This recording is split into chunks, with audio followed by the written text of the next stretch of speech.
আমাদের একাদশী, তাই আজ আমরা ডালিয়া খাবো। এর জন্য আমি আলু কেটে নিয়েছি, কাঁঠালের আঁটি নিয়ে নিয়েছি, কুমড়ো নিয়ে নিয়েছি, বরবটি, পটল। আমি আবার একটু ডালিয়াতে সবজিটা বেশি পছন্দ করি, মানে যা থাকবে সব কেটে কেটে দিয়ে দেবো। চলো তাহলে ঝটপট রান্নাটা করে নিই। আমি প্রেশার কুকারে তেল দিয়ে দিয়েছি, দিয়ে গোটা জিরে তেজপাতা ফোড়ন দিয়ে দিয়েছি। তেলটা গরম হয়ে গেছে বলে আলুগুলো ছেড়ে দিলাম, পটলগুলোও দিয়ে দেবো। তারপরে কুমড়ো, বরবটি, কাঁঠালের আঁটি এক এক করে সব দিয়ে হালকা করে একটু ভেজে নিয়ে তার মধ্যে ডালিয়াটা দিয়ে দিলাম। ডালিয়া, ডাল এগুলো সব দিয়ে খুব ভালো করে নাড়াচাড়া করে নেব। যতক্ষণ না সুন্দর করে ভাজা হচ্ছে ভেজে নেব।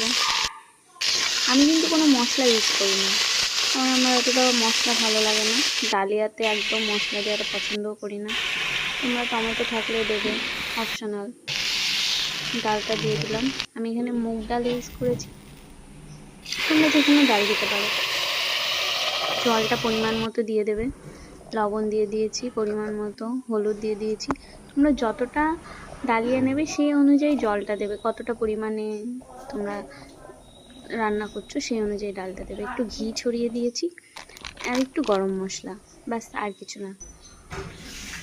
আর প্রেশার কুকারটা আটকে দিয়েছি, করবো। আমি এখানে 5টা সিটি দিয়েছি, তাতে কমপ্লিট হয়ে গেছে। এখানে আমি বেগুনের করার জন্য বেগুন, কুমড়ো আর আলু নিয়ে নিয়েছি। এগুলোকে বেসনে ডুবিয়ে ভাজবো। দেখো তেলটা গরম হয়ে গেছে, আর পাঁপড়ও ভেজে নিয়েছি। ভাই বলেছে পাঁপড় ভাজা খাবে। বেগুনি খেতে ভালো লাগে, যেহেতু ডালিয়ার খিচুড়ি, একটু ভাজা ভুজো হলে সবারই ভালো লাগবে খেতে।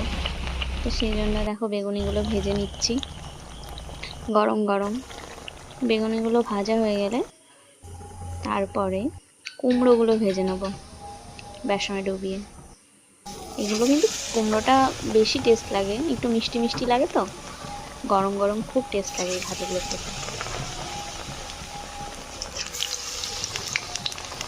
এইটা ভাজা হয়ে গেলে তারপরে আলু টিক্কিটা ভেজে নেবো বেসনে ডুবিয়ে।